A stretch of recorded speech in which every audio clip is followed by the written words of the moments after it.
welcome to One Piece Shoes. I am Agatha Iris, and I did live in the East Kingdom up until a couple of years ago, and now I am in Ontario. A couple of years ago, I got really, really interested in shoes, and of course, I love shoes. But I also got interested in early period. So I started with Roman, and then I just kind of kept eking backward and backward and backward, and I've settled in the Bronze Age. And so with any piece of kit, clothing, uh, accessories really make um, the whole outfit. And so I have found that making shoes is really satisfying. One piece shoes are great and accessible for anyone who's never made shoes before. I find them much easier and a lot of fun. To create than like turn shoes, for example, which are still, they're doable, but one piece shoes are great.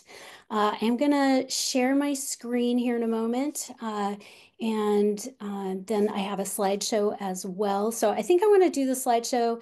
If you have the class notes, it follows along with the class notes, but is just a little more visual. So give me a second because I haven't done Zoom sessions since COVID and like an hour ago. So I don't know if you can see that. So this is the class notes. Are you seeing that?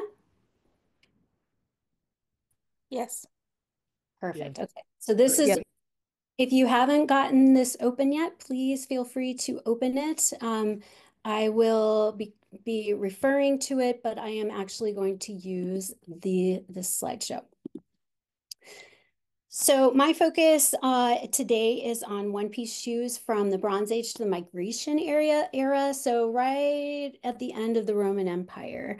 I tend to focus myself on Bronze Age, like I said. So most of the shoes that I've made and studied are early period. But let's get started. So these are some examples of Bronze Age shoes that have been found.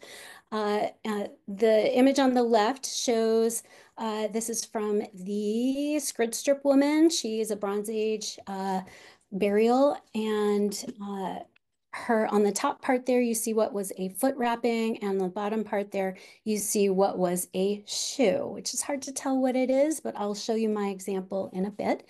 And on the right, you have a man's shoe from Yells, also quite similar to what the Scrid Strip woman wore. These are, by the way, Danish shoes. I know the one on the left side is, but I'm not sure about the right side. So in general, Bronze Age shoes were simply constructed, often made with rawhide or oil tan leather and or hair-on hide. And the shape of the leather was often either U-shaped or oval shaped. Super, super simple. Often seams were made with a leather thong, either integral as part of the shoe itself or separate. Leather thongs would gather the shoe at the toe box and also tie around, often around the instep of the shoe, back up toward the ankle. And they're often low. I don't see a lot of boot examples. By the Iron Age, construction started to get a little more complex. You see some folded back toe extensions on some of them. Sometimes they're shaped with loops.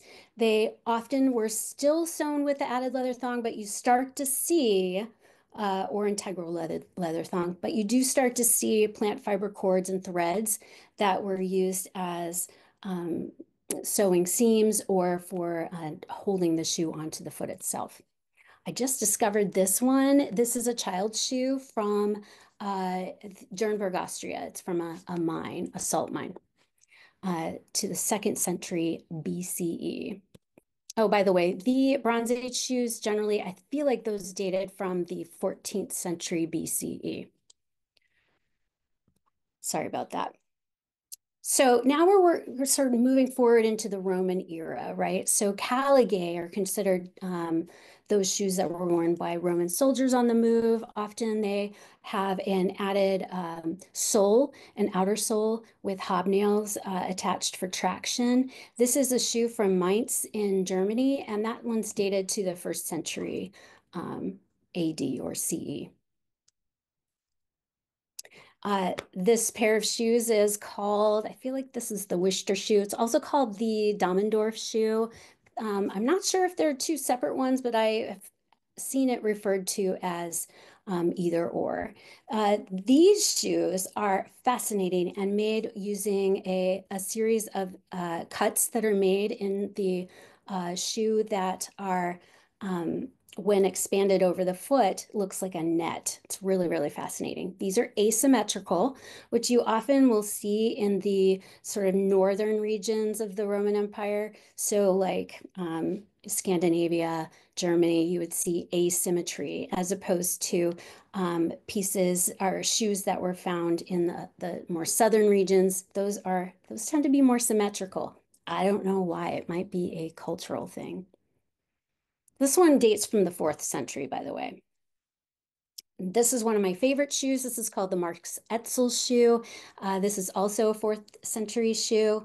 And it has toe tabs as well as incising and stamping along the instep, which is in the vamp, which is awesome. Also an asymmetrical shoe. So that means that one side of the shoe, the shoes don't have a symmetry along a center line of the foot. Often the top part of the shoe is over to the inner part of the foot. Um, whoop.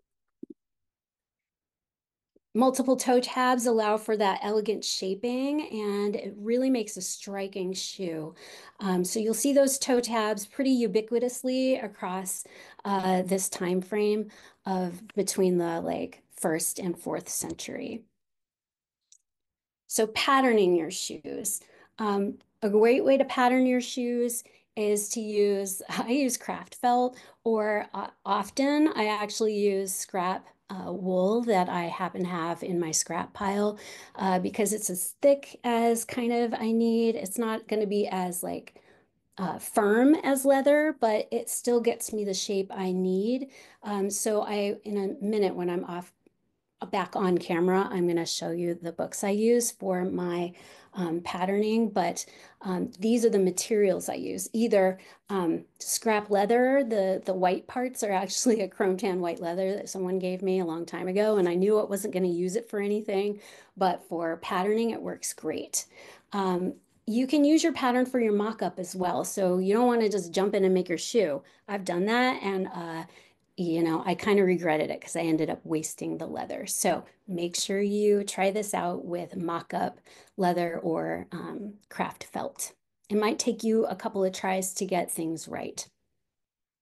So if you are open to watching a quick video, this is a TikTok video I made of me making my Bronze Age shoes. I want to play it really quick. All right, this is a shoe I want to make. It is called the Yells shoe. This is based on a find in Denmark, I believe, and it is a very simple U-shaped shoe. I like the shape on the right, but I like the heel shaping on the left. So I'll use a blend of the two shoe styles. And this one's based on a Bronze Age find. This is the book I'm using for my example. Archaeological Footwear is a wonderful resource. So here I'm just using a piece of sort of linen cotton canvas to cut out the shape that I need. It's a very simple U shape. And here I'm just sort of refining and draping this over my foot, trimming to fit my foot better, and cutting that little wedge shape out of the heel here in a moment. I love the way this pleats. It's such a nice, simple design. There's that little wedge shape, and I'm just going to trim off the fuzzies. I'm going to be using a 6-ounce vegetable tan leather, just cutting it out with a pair of leather shears. The accent piece was made out of a deer hide, I believe, with the fur on the inside of the shoe to make it comfy. And here, in just a second, you can see my thong that I cut from a circular piece of leather. Now I'm ready to start punching holes and creating the shoes by lacing them up instead of using an awl and a sewing thread. I'm using this leather thong. Here I need to mark my holes that I'm going to use an awl to open up. I'm not going to punch holes. I'm going to use an awl instead.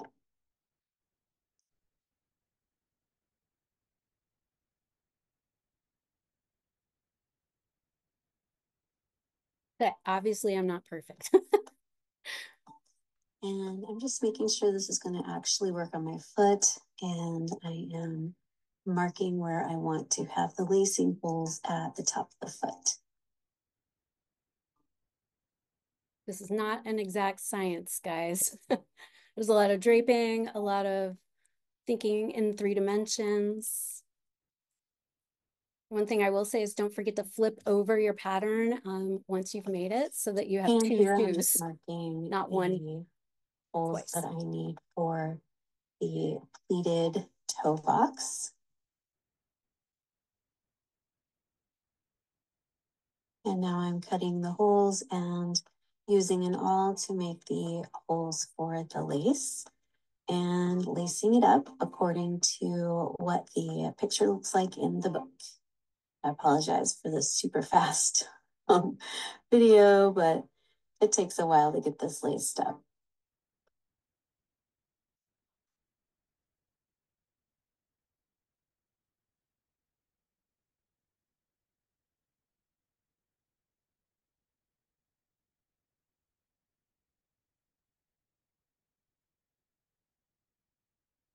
Here you can see that I have wetted the shoe. I've just put it under running water to make it nice and wet. And then I'm going to finish lacing up and pulling those laces tight.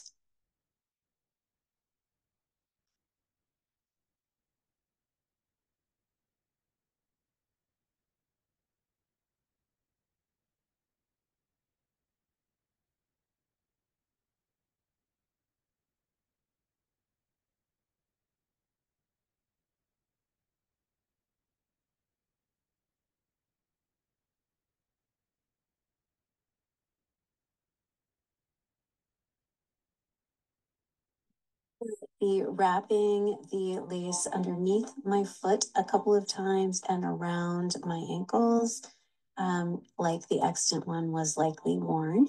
And then that is that shoe.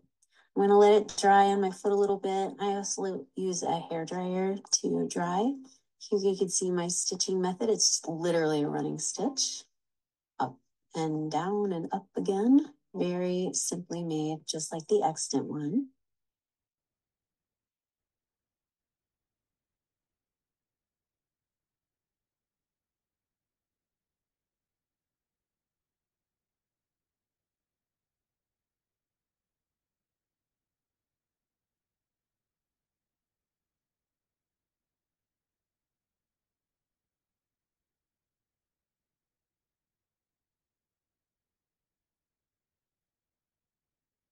So I have the right shoe laced up. I just wanted to show you how I did this. So this has been laced through in a spiral around, starting here and moving around the shoe.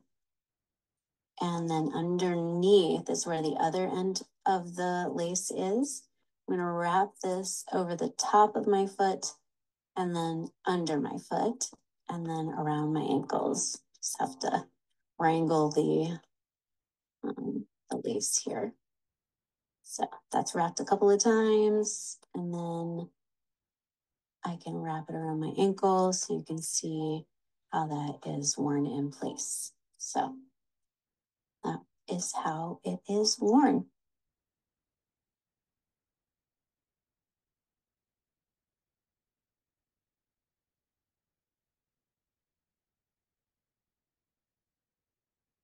And then the final step will be to seal this with a beeswax and bacon grease or tallow blend. This will help them be waterproof. All right, so that is it. Can you guys still hear me? Yes. Great. Yes. Whoop, sorry. Hopefully that won't happen again. Let me put that on mute just in case. All right, so tools and materials. So really, really basic. You don't need anything special for making shoes from the Bronze Age to the Iron Age. I don't even have a workshop. I'm working out of my home office and sometimes just in my kitchen. Basic tools are I've used leather shears. I also have a knife that someone made for me, an all sturdy needle for sewing leather if you're going to use thread to sew. I just use tapestry needles a lot of the time because they work great. Sturdy linen or other leather sewing thread. You can use anything you get from Tandy for sewing leather with, works just fine. I use beeswax to strengthen my thread so that it doesn't fray or break as I sew. And to seal my shoes, I don't use Snow Seal. You can, it's a commercial product that you can purchase on Amazon, and it will seal your shoes pretty well. I also use beeswax and tallow blend, and they're equal pretty much. And I just melt them in my microwave and wait for them to sort of cool to like shoe polish consistency. And then I just use a rag to rub it on the shoe. This is after it's been formed to my foot. Um, I tend to use a 6 ounce veg tan leather. So if you use chrome tan, that's like, it's a more of a chemically way of tanning leather that creates a really soft leather. But that is not great for wearing outside unless you put an outer veg tan layer or a modern shoe layer on the bottom. I like to use veg tan, and mine tends to be about a 6 ounce weight. This leather weight guide, and I'll throw this in the chat or I can um, put it in, I'll just click on it. There you go. So leather thickness, I found this online showing you the different weights. I personally like mine right here between the 4 and 8/9 ounce. If you go any thicker, it's going to be really hard to form to your foot. If you go too thin, it might not last very long. So just beware of that.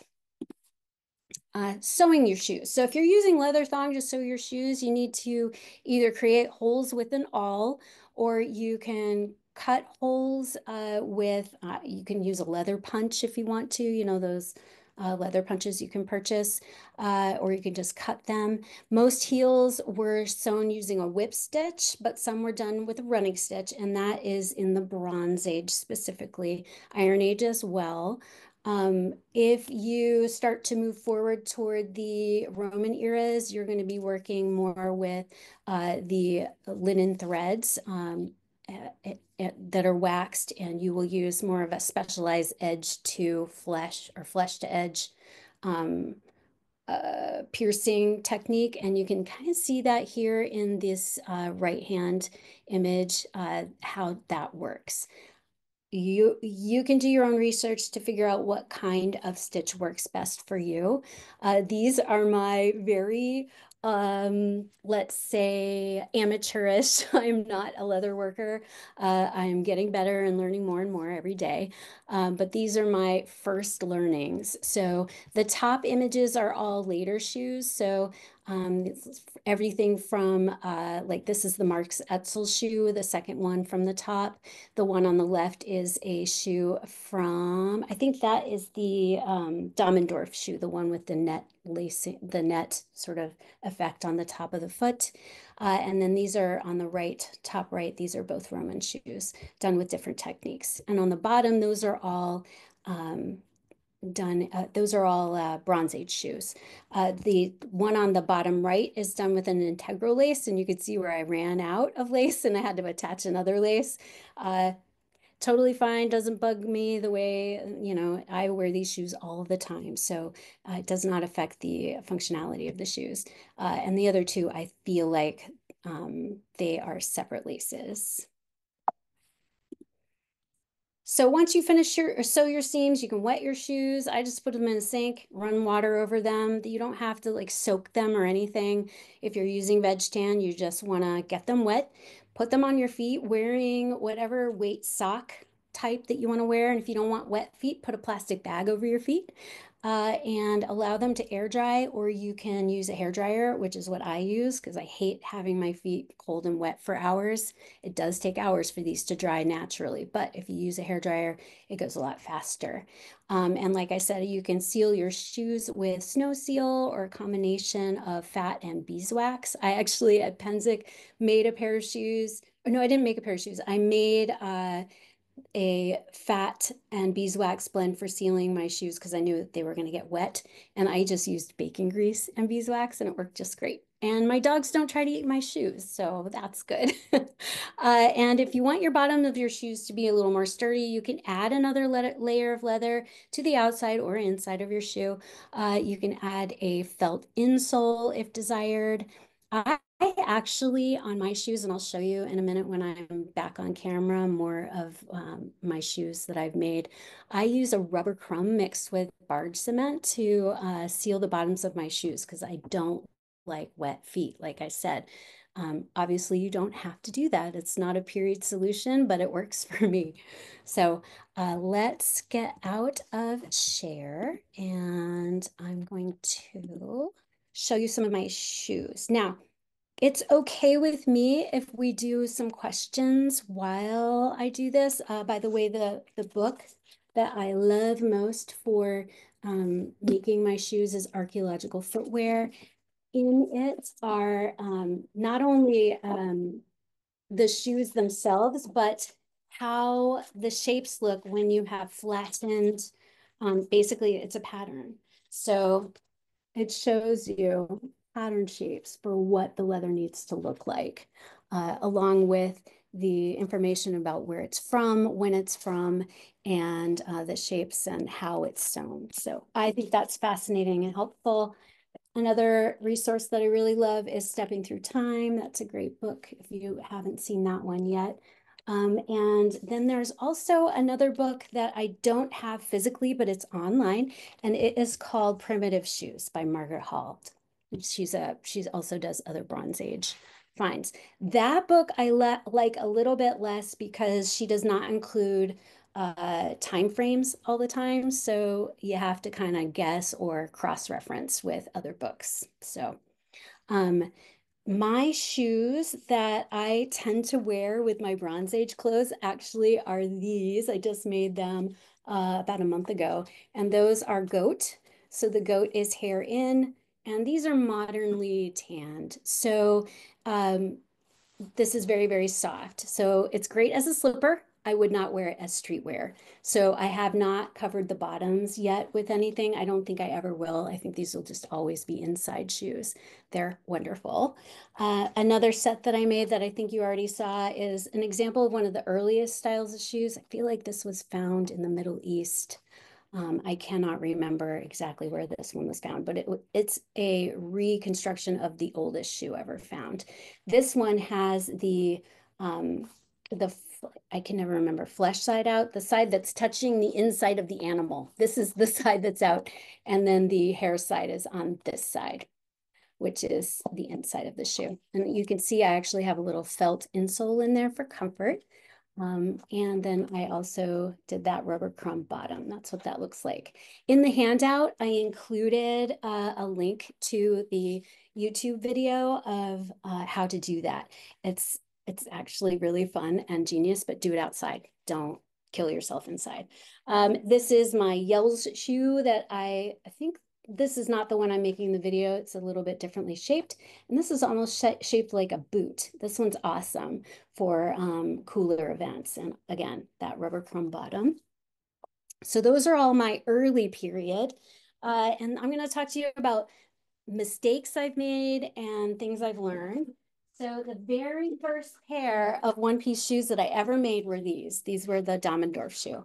These are actually my favorite shoe ever. And the pattern for those is fascinating. I don't know that, oh, here we go. Uh, Here is the pattern for it. This is my mock-up that I made. So it looks like this. And you can see the slits that I've cut. And when you stretch them, you get that net-like effect, which is really, really cool on the top of the shoe. Um, all one piece. The thong runs through here. It's an integral thong. So the thong is attached at the toe and then wound through these holes and then across my foot. That's a really, really great shoe. So that was my first shoe. Then I jumped to the Mark Setzel shoe. So the Mark Setzel shoe is another asymmetrical shoe. This is a German shoe. It's got a lot of incising, some stamping. This was so satisfying to make, but I have to tell you something. Um, I made a newbie mistake, and I learned about this when I was reading the archaeological footwear book. In that book, they talk about where on the animal and what angle you need to cut your leather at. If you cut one shoe at this angle on your leather and one shoe at this angle on your leather, things are going to stretch differently. So one of my shoes stretches so weirdly. I feel it's like it's my left shoe, and the other shoe is fine. One shoe wants to slide off the back of my foot while the other one is fine. And that is because I used like opposing grain lines. So think of the animal as, when they're alive, their skin has to stretch, right, as they breathe. So their bellies are going to have the thinner leather, and their shoulders are going to have the thicker leather. So if you can get a hold of shoulder, that is going to be a nice leather for your making your shoes. And when you make them, don't forget, when you lay out your pattern, you have to lay them out opposite. So I only ever make one pattern piece, right? But I flip it when I do the other one, making sure that they're side by side. You can do it this way or you can do it this way, but please don't do it this way like I did. Learn from my mistakes. Um, and so the shoulder is going to be a little bit sturdier and less stretchy.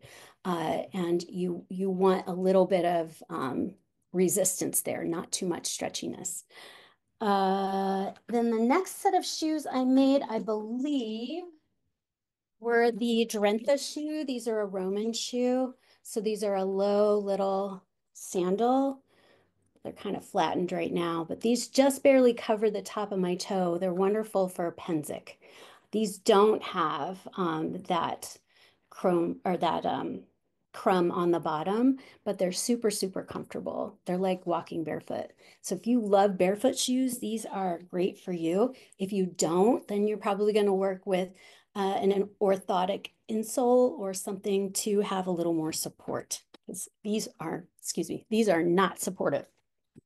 And then the last pair of shoes that I made that are later period are based on the shoes. These are a pair of Vindolanda shoes. So these are late period. Whoa, I lost my screen here. I think I'm getting a phone call, so I'm going to ignore it.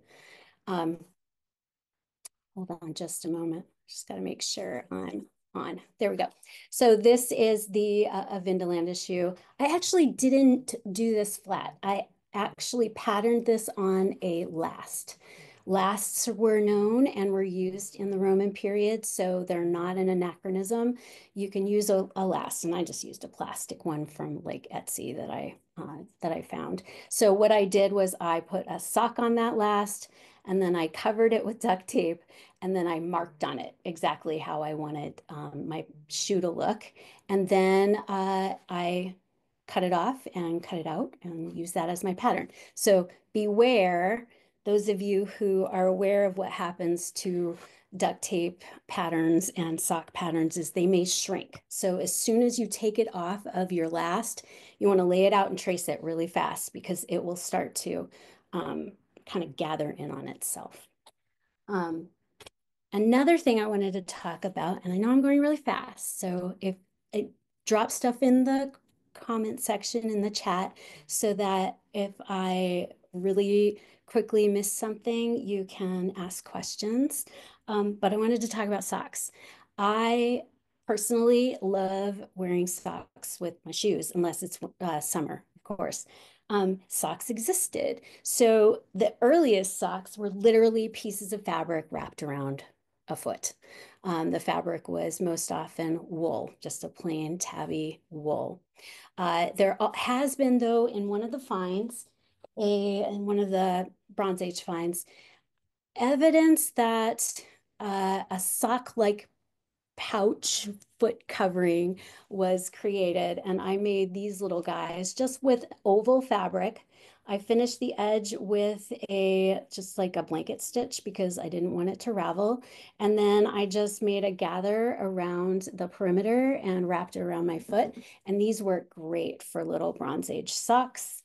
Also, of course, for as we go throughout history, null bending. So we know null bending existed in Egypt. We know it existed in um, words, Egypt, and we know it existed in the later periods, but we know, oh, Rome.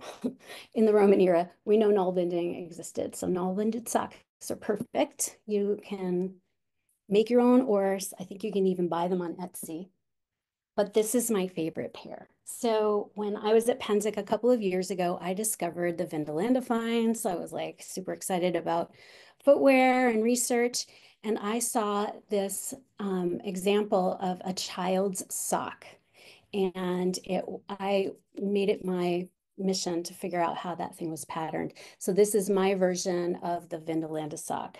And it is made, I feel like it's three pieces of fabric. No, it's two. I don't have any information about how I patterned it, but I know I have a video somewhere. It might have been on TikTok and it's gone now, but that little sock is what I wear with some of my Roman shoes, also wool. Um, and I think that's all I have. So let's open it up for questions.